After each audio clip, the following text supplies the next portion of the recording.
I never imagined that a simple food delivery would end with someone in handcuffs, least of all my own neighbor. But that's exactly how it happened when Sheila Watkins, the self-proclaimed queen of our neighborhood HOA, decided my takeout habits were a direct violation of community standards. It started about 3 months ago, right after I moved into Oakwood Estates, a picture-perfect suburban development where every mailbox matches. Every lawn is trimmed to exactly 3 in, and every homeowner is expected to smile and nod like Steepford citizens. I work from home as a software developer, which means I rely on delivery far more than I'd like to admit. After a brutal coding sprint that stretched into several sleepless nights, I decided to reward myself with a feast from my favorite steakhouse. As usual, I tracked the order on my phone. When I saw driver has arrived, my stomach practically growled in anticipation. But 5 minutes passed. No knock, no doorbell. I refreshed the app and there it was, a photo of my food sitting at a front door. Only problem, it wasn't mine. I called the driver immediately. He sounded confused, swearing he followed my instructions to the letter.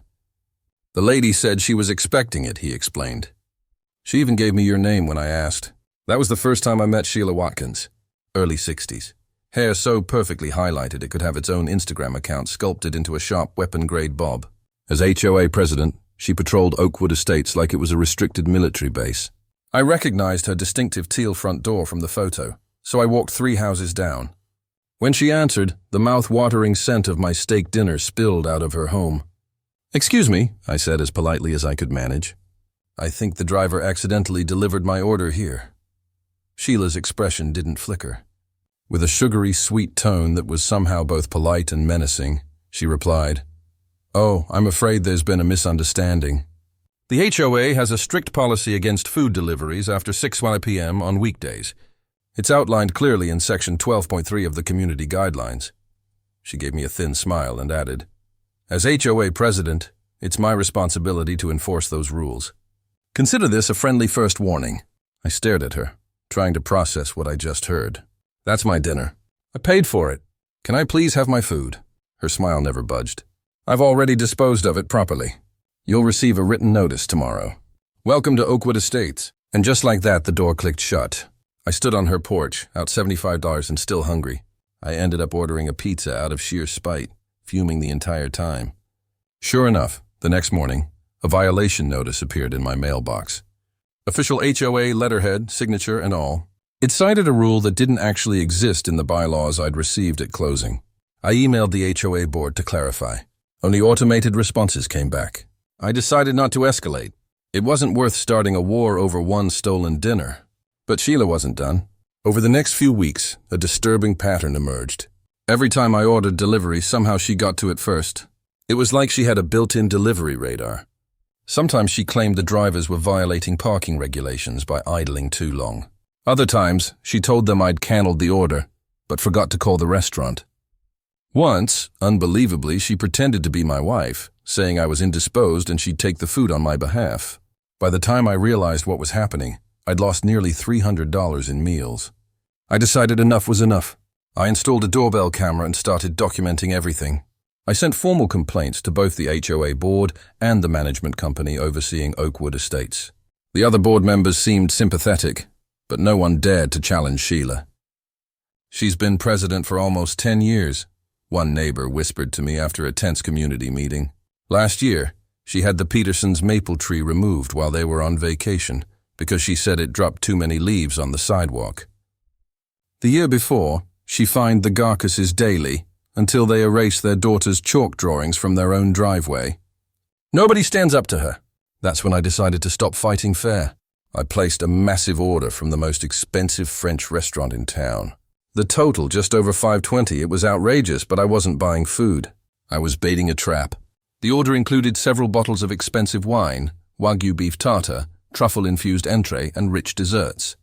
I waited near the window, watching as the delivery car rolled into our cul-de-sac. And right on cue, Sheila marched out of her house like a general on patrol, intercepting the driver before he even made it to my porch. Through my doorbell camera, I could hear her smug voice. "Community regulations require me to accept all deliveries." Oh, Sheila. This time, she had no idea what she'd just stepped into. The delivery driver hesitated for a moment, clearly confused, but too nervous to challenge Sheila. He handed over my $500+ order and walked back to his car. Instead of storming down the street to confront her like I wanted to, I took a breath and made a different call to the police non-emergency line. "I'd like to report a theft," I said evenly. When the dispatcher answered, "My neighbor has been stealing my food deliveries for weeks, and today she took an order worth over $500. I have video evidence, today's incident, and several others." The dispatcher confirmed that an officer would be dispatched. 20 minutes later, 2 patrol cars rolled quietly into our cul-de-sac, lights flashing softly, no sirens. From my window, I watched the officers approach Sheila's front door and ring the bell. Her reaction was priceless. She opened the door with that same practiced poise. But the second she saw the uniforms, her expression twisted from confusion to outrage. I could see her gesturing wildly, no doubt reciting her imaginary HOA authority to confiscate unauthorized deliveries. One of the officers eventually turned and walked toward my house. "Sir," he began, trying to sound neutral, "your neighbor claimed she was acting in her capacity as HOA president by confiscating deliveries that violate community guidelines." I didn't even bother hiding my smile. I pulled up the neighborhood bylaws on my phone and showed him the relevant sections. "There's no rule about food deliveries," I said, then opened the doorbell footage from that night and several past incidents. The officer's face grew more serious with each clip. "And the value of today's order?" he asked finally. $5,92347, I replied, holding up the digital receipt. "Includes an $80 Bordeaux and a 100 Wagyu steak," he nodded. "Wait here, please." I watched from the edge of my driveway as he rejoined his partner and Sheila. Their conversation grew more heated. Sheila's gestures turned frantic. And then, to my astonishment, one of the officers reached for his handcuffs, while the other read her rights. I couldn't hear the words, but I didn't need to. Sheila's face had gone the exact shade of overcooked salmon. Moments later, she was being escorted to the cruiser, hands cuffed behind her back. Later that evening, one of the officers returned to take my formal statement. "Your neighbor is being charged with grand larceny," he explained matter-of-factly. "Theft over $500 is a felony here. She claims she was disposing of the food for health and safety reasons. But we found your entire order in her refrigerator." The wine was still on the counter. He gave a small wry smile. Apparently, she was surprised to learn that being HOA president doesn't grant her the power to seize other people's property. The neighborhood's reaction was immediate and intense. The following evening, an emergency HOA meeting was called. When I walked into the community center, it was standing room only. Sheila's name was the only item on the agenda. One by one, neighbors stood up and shared their own horror stories about her overreach. The board members, clearly uncomfortable, sat stiffly at the front of the room, as residents recounted years of petty power plays. When it was my turn, I didn't give a speech. I just pressed play on a compilation from my doorbell camera. Sheila intercepting deliveries at all hours, sometimes in her bathrobe, sometimes in gardening gloves, sometimes with her phone glued to her ear like she was on official business. The footage spoke louder than any words could. The board voted unanimously to remove her from her position that night. Howard, the vice president, a soft-spoken retired accountant, announced they'd be launching a full audit of HOA finances for the past 3 years. "We've also received notice that Ms. Watkins has been released on bail," he told the crowd, "but she's facing felony charges and substantial legal costs." 2 days later, I was working at my desk when there was a knock at the door. I opened it to find Sheila, except not the Sheila I knew. Gone was the iron-fisted neighborhood tyrant with perfect hair. Her highlighted bob hung limp.